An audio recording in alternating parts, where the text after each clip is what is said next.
Wala nang intro-intro. Deliver tayo ng itlog para sa araw na to.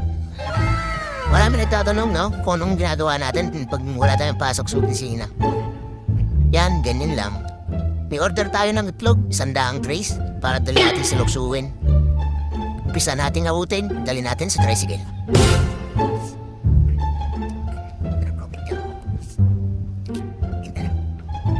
Yan, ganyan karami. Yan! Nareklamo lagi sa akin, ang small daw ay maliit. Wala naman sadyang small na big. Para po sa mga gustong magsimula, tinda ng itlog, pwede nyo naman kaming direct message, mga lods. Yan, hakotin natin. Para sa mga kuha po ng 100 trays, meron tayong discount.